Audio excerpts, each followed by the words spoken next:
Hi, I'm back. It's Man Overboard. The date is July 12th, 2026.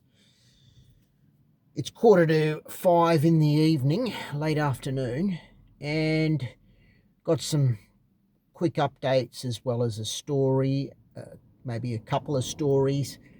And also, I just want to make the statement about blue-pilled advice. So, first things first, the two updates.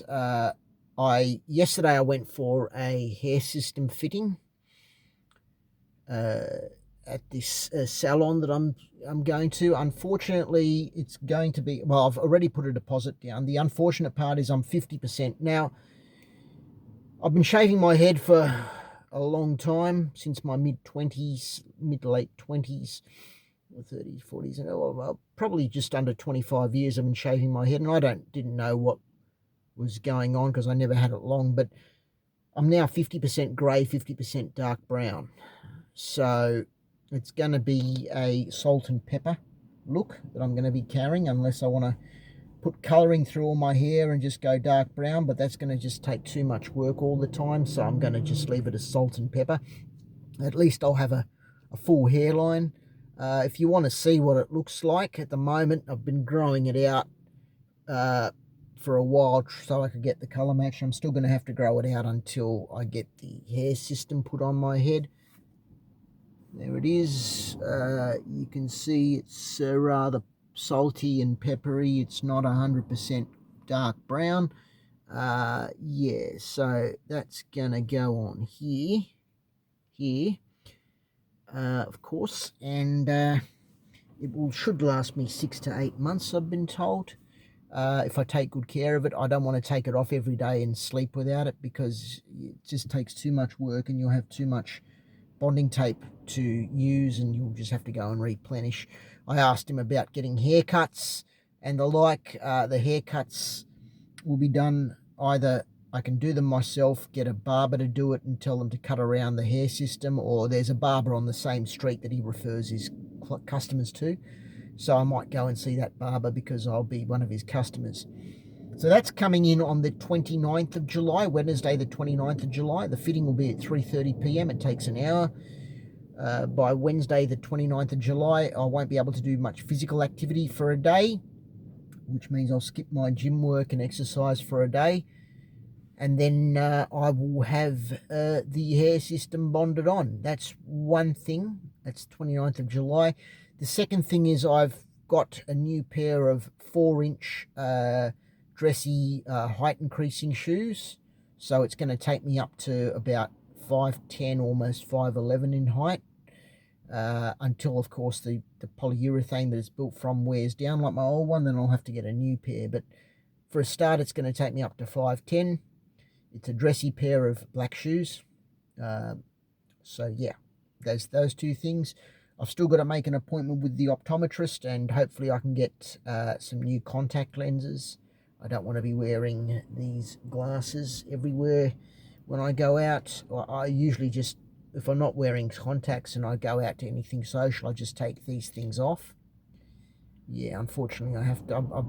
They're bigger now. I used to get small frames, but I've got to get bigger ones now because they need to be multifocal. I'm short and long-sighted. So, yeah, that's a bit unfortunate. But if I have to settle on a pair of short-sighted contacts, that's fine. If they don't do multifocal contacts, I'll just have to put them on in my car before I get out, and then take them off in my car when I get in, when I'm ready to drive home. So those are the two updates. And yeah, so that's the 29th of July. Blue pilled advice. What can I say? I still get heaps of people telling me, "Oh, you're 52. You'll find somebody. You'll find somebody. Don't worry. There's someone for everyone. You're going to find somebody." That's a load of hogwash. The bottom line is, when you miss out on young love because you're not S3Xually attractive when you're young, or even throughout your life, it's going to be very hard to attract, full stop. That's the deal. I've been getting a lot of blue-pilled advice lately. That was one. There was another piece of advice they gave me lately. like, yeah, you know, oh yeah, the other one was change locations in your own city. You're living in the wrong part of the city, but no, I don't believe it's that. Speaking of cities, uh, I believe now that anyone in, well, the context is this for another story that I've got. So it's a long story. So I believe that success will leave clues, and men who've been in my boat, and I'll explain to you the story. So when I was young, I used to go out with a group of guys. I had male friends all the time. Some of them would do okay with the ladies, but none of it. There were no real ladies in our social group. It was just single guys. They called us. We were like the misfits, and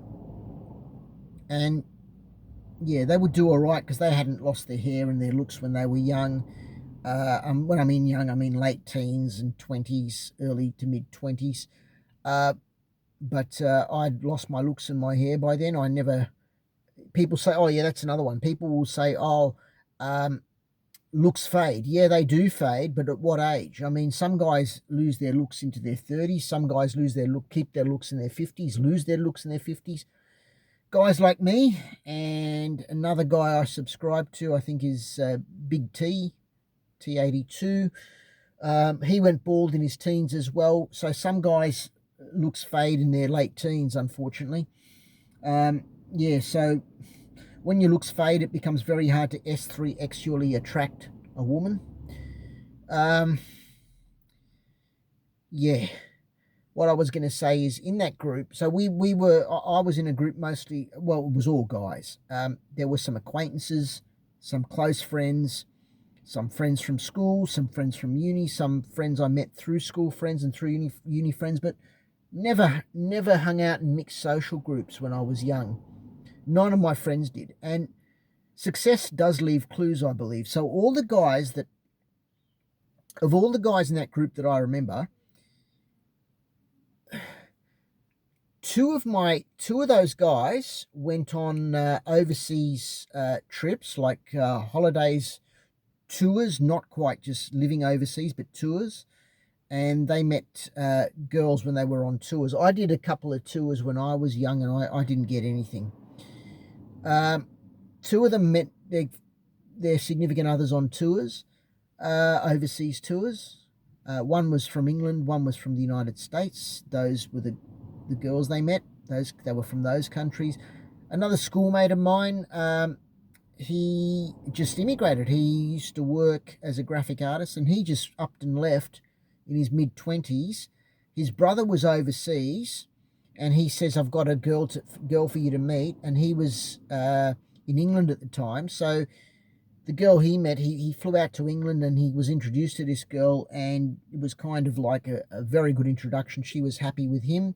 He was happy with her, and they got married. He was probably my best mate at school. In terms of my mates at uni, one of them was a really good-looking guy, and he found a very cute blonde lady here in his late 20s. They got married. He was introduced, but we were all in a group of guys. There were no girls in that group.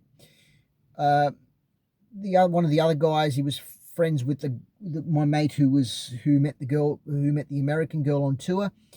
He stayed in Australia, and he used to go out. He was a bit taller than me. He was 6 foot, full head of hair. He was athletic, fit. He was a sports coach. I won't mention which sport he used to coach. So he had a lot going for him in terms of physicality and looks that I didn't.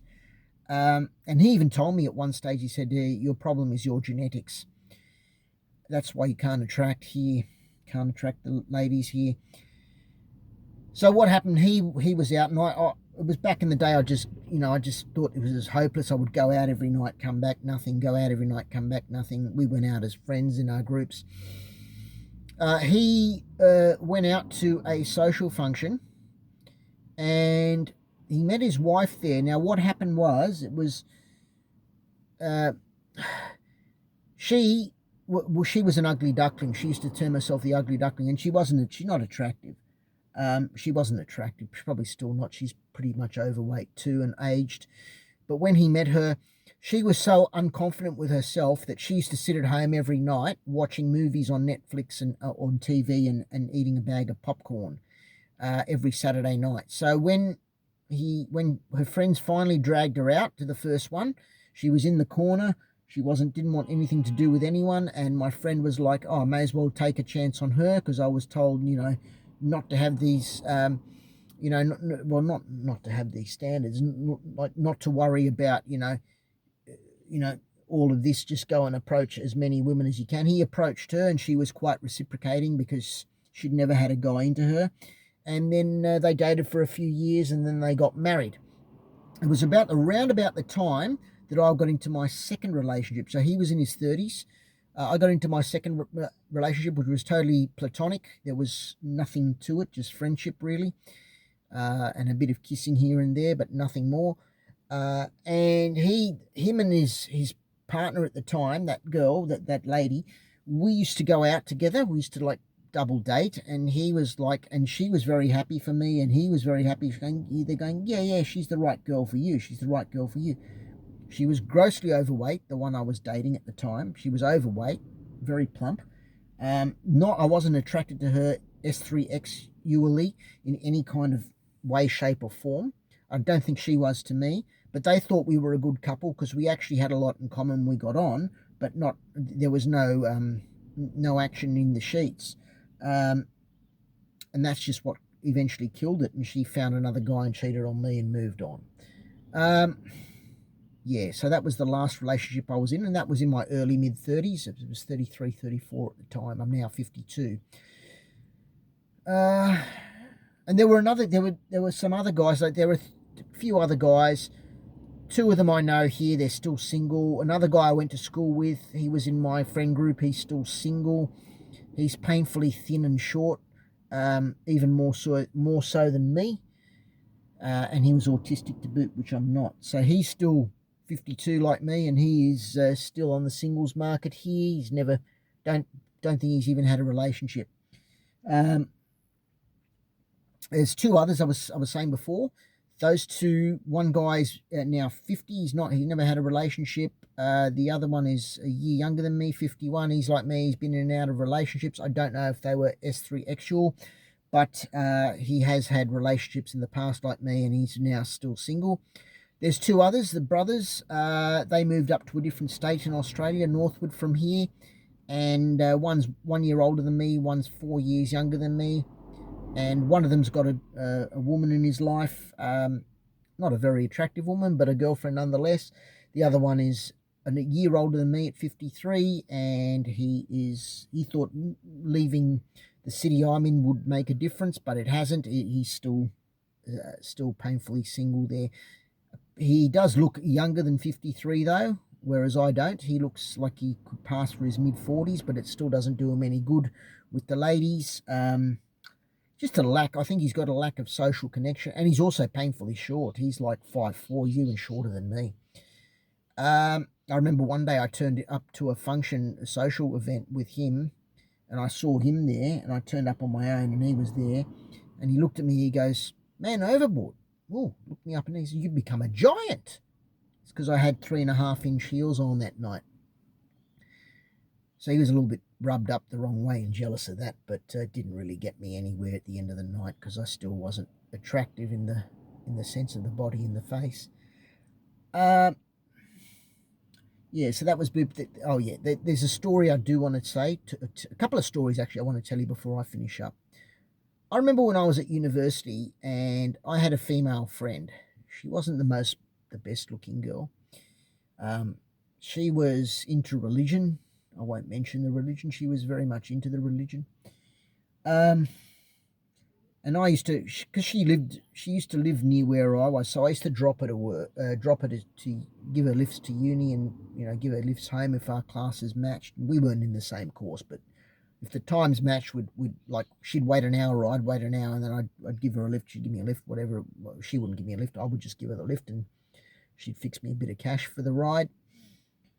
I remember I was complaining to her one day. I said, everyone around here, all these guys are meeting, young, lovely girls, and I can't meet anyone here. What's my problem? She said, you know what your problem is, man overboard? She said, your problem is you want too much, and you just need to find the right girl. And I said, oh yeah, can you instruct me what the right girl is? And she pointed to some girl, a little redhead girl with scraggly hair, probably one of the most least attractive girls I'd ever seen at uni. Very plump, very overweight, with glasses. And she said, you see her? I said, yes. She said, she's the girl for you. Go and speak to her. And I was not in the least bit attracted to her. Not in the least bit. She was probably even worse than the girls I had the relationships with in the past. And I thought to myself, geez, if that's what she's telling me to do, what hope do I have? And by that stage, I'd already had my 3 hair transplants covering up half my head, and the other half was bald. And, I'd walk around either with a cap or without. So she knew what I looked like because, I'd take the cap off in the car. And, yeah, it was a bit upsetting to me to know that that's probably what she thought of me. That's the level that I was at. And, I can't help but not be attracted to that. I know we complain that unattractive ladies only want the chads, only want the good-looking guys. But, in a way, guys are the same. We've got to be attracted to what we see, like women do. And then, and in that case, from there, we could probably start something if they're attracted back. However, when I was young, I was never attracted to that. And I probably still am not till this day, because I've become super fit and super healthy. I don't think I can do anything with a woman like that anymore. I need a super fit woman as well. That's just the way it is. Unfortunately, I can't help what I'm attracted to, and they can't. So, yeah, that was the story number 1. Story number 2, I had a friend of mine. He is from Indian background, and he attended a speed dating event, or some people would like to term them speed rejection, but he attended one of these events. And the event was not just one where you sit at the table and move table to table. It was more like he told me it was in a bar, and they were able to move around and mingle and take their dates around. So they get, what was it? I think it was 3 minutes or 5 minutes each with a date. I don't remember what he told me. They mingle around. So you get matched. You get told where your next date is to find them. And they had a name tag on, and he said that we had to find them by their name tag. So when he told me this, he said the first girl that he was given, because it was mingle around, he said there was a majority of females there. So the guys were basically going, every guy had a girl to talk to at some stage. Some of the women did not. So the women would chat with other women who were not at the time with guys. And then he told me this. He said the first girl I was given, he said, I went to talk to her, and it was like she gave a signal to her friend, who was not talking to a guy at the time, to come and block this guy because she didn't find him attractive. They must have discussed beforehand. He says they must have discussed beforehand which guys they wanted and which guys they didn't up front. So speed dating was basically deemed irrelevant for him. It was just like a bar, because the whole situation was like mingled like a bar. So as soon as he went to meet this first girl that he was supposed to meet, she brought a blocker in. So she brought the blocker in, he said, and the blocker spoke to her. She chewed up 2 or 3 minutes of his time, she told me. And then, so basically he said I was time wasted because that she didn't really want to speak to me. I said, well, that makes total sense. If they're not attracted to you, they're going to run any kind of gambit in the book to make sure that you're not talking to them. And in a situation like that, where she's not face-to-face and forced to sit in front of you, she can bring in a friend, because he told me it was like in an open bar. Yeah, he was blocked, and he couldn't speak to the girl he was supposed to speak to for the first 3 minutes. And then I asked him, I said, did you get any luck with this event? He said, no, look, most girls, he said, even there were some girls that told me, look, I'm not after more than friendship straight off the start. I said, that means they're not attracted to you. He said, yes, exactly. They weren't attracted to me. They didn't want me. He said, I don't think they wanted a single little Indian guy like me. And that's how it went, unfortunately. And I've heard a lot of these stories from speed dating events. where a lot of guys leave empty-handed. They'll choose any girl. They'll say yes to every girl, and every girl will just go no, no, no, no, no to the guys they don't want, and they'll all just tick yes, yes, yes to the guys they want. So yeah, that's a pretty sad story. It's kind of like my life as well. Anyway, here's hoping that the hair system makes me a little bit better looking. I've had women tell me, I've told a few ladies I know in total confidence, and they seem to be very happy that I'm doing this, which probably means that I don't look good bald, and I know I don't look good bald. Actually, there was one more thing I wanted to bring up. I spoke to my folks about the reasons why I've never been able to attract someone, and I told them, mum, when you're younger, mum would always say, oh, you're a good-looking man, you'll attract the ladies, whatnot, whatnot. My aunt used to say the same thing, her sister, you'll attract the ladies, you're a good-looking man. But when I went to speak to my folks a few weeks ago about this, and I was telling them I wanted to get the hair system, I told mum, and I told dad was there, but mum mostly heard this. I said, you know, the reason I haven't been able to attract a woman all my life is because I'm not an attractive man. You know, bald didn't suit me. I've been shaving my head for so long and it just doesn't suit me. And I think it does suit a certain type of guy, especially a very masculine, tall, muscular guy. It just doesn't suit a short, lean guy like me. Thin, lean guy like me. And mum kind of nodded her head. So I think she didn't say anything, but I think she was in quiet acceptance that probably is the truth of the matter, that I haven't been attractive enough to find a partner all my life. And yeah, it's confirmation. And actually, mum was asking yesterday about how the consult went, so she's happy, I think, in a way that I'm getting it done, but she's not happy when she saw the back of my head from the mock-up picture, because I'm retrograde balding from the back of my head, so I'm probably going to have to get it tapered. I don't know. Currently, my scars from my FUT hair transplant back in my early days, they're not showing because I've grown it back, and it's covering up the scars. But when they put the hairpiece on, they might have to go a little bit longer at the back to make sure that they don't put a fade on there, and the balding is the scars are covered up. Yeah, even the guy at the hair transplant, the hair system place told me that. He said, you're going bald at the back, and we'll have to be careful with how we cut you at the back. Not really much more I had to say. No. Anyway, such is life. Hopefully I'll be able to attract a partner at the ripe old age of 52. Young love is a big hole in my life that I'll never fill, and I regret it till this day, looking like crap in my prime years of life and not being able to attract a woman, because back in those days, I'm talking about days before the internet.